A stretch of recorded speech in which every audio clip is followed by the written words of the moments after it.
दर्शकों, कल मैंने ये दिखाया था आपको, ये जो बैरिकेड्स लगे हुए हैं इसके सामने सीधे मंच है। यहाँ काफ़ी भीड़ थी, खाना पानी ये सब बट रहे थे और यहाँ पे लाइनें लगी थी, करीब 500 लोगों की लाइनें थी यहाँ पे। अभी कुछ लोग मिले मुझे इसी गेट पे, एग्ज़िट पॉइंट पे। मैं इनसे बात करना चाहता हूँ, ठीक है? तो सर, क्या नाम है आपका? जी, मेरा नाम अनुराग टमटा है। और कहाँ से आए आप? मैं हल्द्वानी उत्तराखंड से आया हूँ। और कितना टाइम हुआ आपका? थोड़ा नज़दीक आ जाइए, इस एक्चुअली माइक थोड़ा बढ़िया आवाज़ आएगा इसमें। हल्द्वानी उत्तराखंड से आए, कब से आ रहे हैं आप? मैं 20 तारीख को भी आया था प्रोटेस्ट में। अच्छा। और उसके बाद जब यहाँ से हम लोग को खदेड़ दिया गया, उसके बाद ज़रा 1-2 दिन रेस्ट लेकर उसके बाद से फिर आया, फिर आज ज्वाइन करा। इस पूरे प्रदर्शन को किस तरीके से देखते हैं आप? देखिए, ये इस डिकेड का सबसे बड़ा प्रोटेस्ट है और जो इतना बड़े लेवल पर होने के बाद सक्सेसफुल भी हुआ। जो हम लोग चाहते थे, जो हमारी डिमांड थी, वो आज फुलफिल करी गई है। गवर्नमेंट ने हमारी बात सुनी।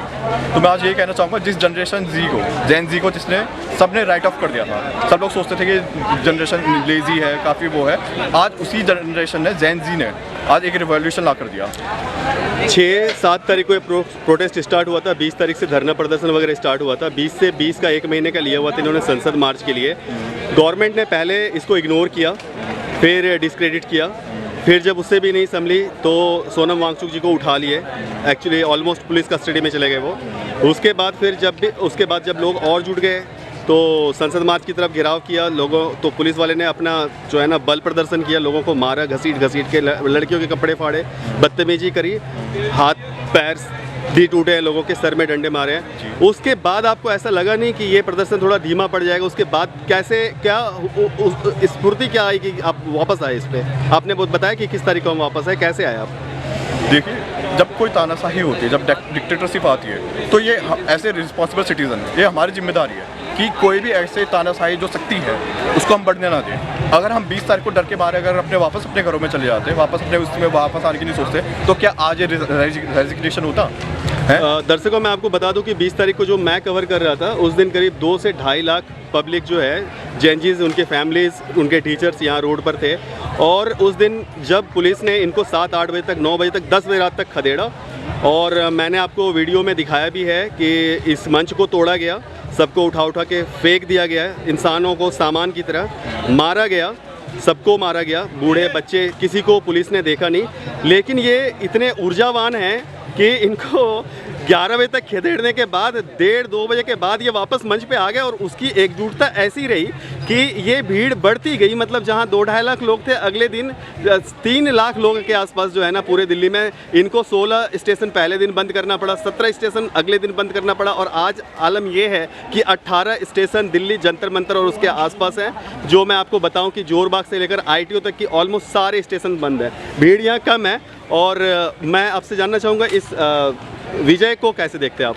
देखिए, जब वो हो जाती है, आपने सुना भी होगा, जब सड़कें आवारा हो जाती हैं, तो नहीं, जब सड़कें सुनसान हो जाती तो सांसद आवारा हो जाती है। तो इनके तो सांसद पहले से ही आवारा है, सुनते नहीं है ये जी। तो लेकिन इस बार उनको सुनना पड़ा। इन्होंने अपनी गलती नहीं मानी है। जो इन्होंने त्यागपत्र दिया है उसके अंदर ये दिया कि भैया हमने तो किया, और हमने, अगर हमसे गलती हुई तो हमने इमीडिएटली नीट के एग्जाम्स लिए, और हम दोषियों को सजा देंगे। कराकर अब ये थोड़ा 20 से 21 बच्चों ने जो सुसाइड करा, क्या आप उनकी ज़िंदगी आप लौटा सकते हैं इनको? हैं? आप इस बात का जवाब कब देंगे? 20 से 21 बच्चे, और कितने सारे बच्चे जो ऐसे थे कि जो डिप्रेशन में गए, ट्रॉमा का शिकार हुए हैं। एक आज का हमारा स्टूडेंट जो है वो बहुत पहले से ही इतना प्रेशराइज होता है, उनको कैरियर की चिंता होती है, बहुत अर्ली एज से वो लोग कोचिंग करते हैं, बहुत इस कंपटीशन के उसमें सिस्टम में, इस कंपटीशन के इकोसिस्टम में वो एंटर कर जाते हैं बहुत ही यंग एज में। उस यंग एज से जो बच्चा है वो प्रेशर लेना शुरू कर देता है। उस प्रेशर को लेकर और आप उसको उस चीज़ के लिए अकाउंटेबल नहीं होंगे। जो बच्चे को आपने ट्रॉमा दिया है, जो 20 से 21 बच्चों ने सुसाइड करा है, क्या आप उसकी अकाउंटेबिलिटी नहीं लोगे? वो भी तो आपकी गलती है ना, वो भी तो आपने ही, आपके जो आवारा जो ये हो चुका था पूरा सिस्टम, जो सिस्टम बिल्कुल एकदम कबाड़ा हो चुका था, वो कबाड़े सिस्टम की वजह से ही उन लोगों ने उसकी जान ली है। 2 सवाल है मेरा। एक तो 22 लाख विद्यार्थियों ने पहले फॉर्म भरा था, दूसरी बारी 20 लाख विद्यार्थियों ने फॉर्म भरा था। 2 लाख विद्यार्थियों को तो जो है ना इन्होंने मतलब अंडे में ही कुचल दिया एक तरीके से देखा जाए तो। इनको तो मतलब वो तो कैरियर उनका शायद ख़त्म ही हो गया होगा। दूसरा मैं ये पूछना चाह रहा था कि जो दिल्ली में लाठीचार्ज हुए वो गृह मंत्रालय के ऑर्डर पे ही हुए होंगे, क्योंकि दिल्ली पुलिस उनकी है, CRPF के फोर्सेज आए हुए थे, बैलेट गन तक चले हुए हैं, लोगों के सर फूटे हैं, कुचला गया है। इस आंदोलन को कुचलने की पूरी कोशिश करी गई, जो इनसे हुआ नहीं। तो गृह मंत्रालय की जिम्मेवारी के लिए आप कुछ कहना चाहेंगे? क्या उनकी कोई जिम्मेवारी होनी चाहिए? आप अमित शाह को जिम्मेवार मानते हैं आप इस चीज़ के लिए? जी हाँ, क्योंकि इन दी एंड जो दिल्ली पुलिस है वो उनके अंडर में ही है। दिल्ली वो जो ऑर्डर करेंगे वही दिल्ली पुलिस फॉलो करेगी। और लेकिन दिल्ली पुलिस के लिए भी मैं ये कहना चाहूँगा, आपको सिर्फ ऑर्डर मिले थे। लाठी डंडा कितने तेज घुमाना है वो तो आपके हाथ में था। वो तो आप उस चीज़ को वो कर सकते थे कि आपके घर में बच्चे नहीं है, कि आपके घर में वो नहीं है। आपने बच्चे बूढ़े किसी को भी नहीं देखा, जो छोटे छोटे बच्चे थे, बड़े से बड़े सिविलियंस थे, और हमने देखा है। मिनिस्टर को इसके बाद भी उन्होंने ना ही उसके लिए सॉरी बोला, ना ही अपोलोजाइज करा टीवी में आकर, ना ही कोई ट्वीट करा। आप अभी भी इस गवर्नमेंट में क्यों हो?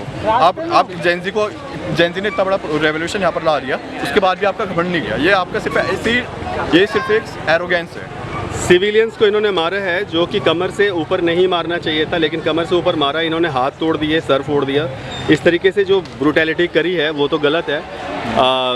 गृह मंत्रालय को हमारे हिसाब से तो जो है ना माफ़ी मांगना चाहिए, लेकिन ये सरकार माफ़ी मांगने वाले में से तो है नहीं। आप कहाँ से आ रहे हैं? मैं तो हिसार हरियाणा से हूँ। 15 दिन से इधर। अच्छे 15 दिन हो गए आपको यहाँ पे? 15 दिन से बीच में गया था, लेकिन 15 दिन टोटल हो गए हैं। 16 दिन आज। ये क्या है आपके हाथ में? ये मेरे हाथ में 15 आप थोड़ा लाइट दे दीजिए। 15 साल से तिरंगा हाथ में रोजाना। राजेश हिंदुस्तानी 14 वर्ष से जला रहे हैं देशभक्ति की। हाँ, ये पिछले साल का है। अच्छा। आप कैसे देखते हैं इस प्रदर्शन को? ठीक है, युवाओं के आगे झुकना पड़ा है, अन्यथा ये झुकने वाली नहीं थी युवा। और वो भी जब झुकी है जब आउट ऑफ कंट्रोल हो गया आंदोलन, गाँवों में, दूसरे शहरों में फैलने लगा और सरकार को पड़ा कि उल्टा पड़ता जाएगा। ये उल्टा ही पड़ता गया। सोनम जी को ले गए तब उल्टा पड़ा, ज़्यादा लोग हो गए। फिर 20 को लाठियाँ बरसाई इन्होंने। अभी माफ़ी का बोल रहे थे तो माफ़ी मांगनी चाहिए अमित शाह को और मोदी जी को देश से माफ़ी मांगनी चाहिए। गलत किया है, बहुत गलत शेमफुल एक्ट किया है, आउट ऑफ कॉन्स्टिट्यूशन किया, आउट ऑफ लॉ किया है। और सीजेपी जैसे नई पार्टी है जी, और ये उनका पहला विजय है, पहली जीत है। इतनी बड़ी जीत है, इतनी बड़ी पार्टी के सामने। आपको लगता है ये जीत वो संभाल पाएंगी? उनको संभालना चाहिए, पेशेंस रखना चाहिए और अच्छा कार्य करते रहना चाहिए। ठीक है, मुद्दे उठाने चाहिए, मुद्दे उठाने जो देश हित में हो। और मैं हमेशा उठा रहा हूँ। ये देखिए पहले के हैं, अन्ना जी के वाले भी हैं इसमें। जी, अन्ना जी वाले भी। अच्छा। और मेरा ये करवाया हुआ काम है, जो पुराने जो नाले थे गंदगी के, वो मैंने अंडरग्राउंड करवाए हरियाणा में। और ठंडा ले रहा हूँ चाचा। ठीक है। आप कुछ कहना चाहेंगे सर? तो ये सारा मैं लोगों की हेल्प करना, पीड़ितों की आवाज़ उठाना। और रामदेव अन्ना अब तो आंदोलन खत्म हो गया, आप घर जाएंगे? हाँ, रामदेव अन्ना के आंदोलन में, निर्भया के आंदोलन में, किसानों के आंदोलन में, युवाओं के आंदोलन में, दलितों के आंदोलन में, गौ माता के आंदोलन में मैं सबके रहा हूँ। और इसके अलावा मैंने हिसार में आंदोलन किए कई साल, जो गंदे नाले अंडरग्राउंड कराए। और बहुत सी एक्टिविटी, पेड़ बचाएं करते हुए, आरे के आगे खड़े होके, मशीनों के आगे खड़े होके मैंने अच्छी सड़कों को तोड़ने से रोका है। ऐसी एक्टिविटी मेरी जारी रही है। आपसे बात करके बहुत अच्छा लगा, धन्यवाद। सांस बनी है आंधी सी, तूफान उठा है सीने में, मेरे देश के हालात हो इसका दर खराब, राजेश हिंदुस्तानी को मौज कहाँ दी नहीं। बहुत बढ़िया। अब आराम कीजिए, घर जाइए अपने। ठीक है। अब भी जिसका खून नहीं खोला, खून नहीं वो पानी है। ठीक है। देश के काम ना आए वो बेकार जवानी है। बहुत बढ़िया। धरती हिलती है, आसमान हिलता है, पाताल हिलता है। जाग जाए अगर इंसान अपनी पे आए इंसान, तो ब्रह्मांड भी हिलता है। जी, बहुत बढ़िया। जी, मैं भगत सिंह का एक कोट वो करना चाहूँगा। हाँ, बताइए। राख का हर एक कण मेरी गर्मी से गतिमान है। राख का हर एक कण मेरी गर्मी से गतिमान है। और मैं ऐसा पागल हूँ जो जेल में भी आज़ाद है। बढ़िया, बहुत बढ़िया। आप लोगों ने बहुत समय दिया, इतनी गर्मी में इस चीज़ को टूटने नहीं दिया, झुकने नहीं दिया।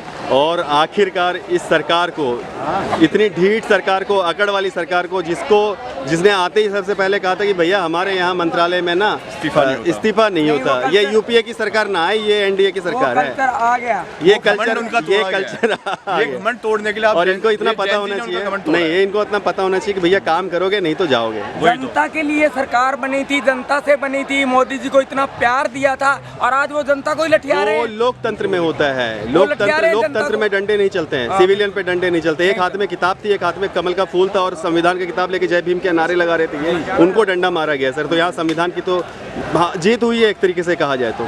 नहीं, लठियाने वालों को लठ खुद पड़ गए।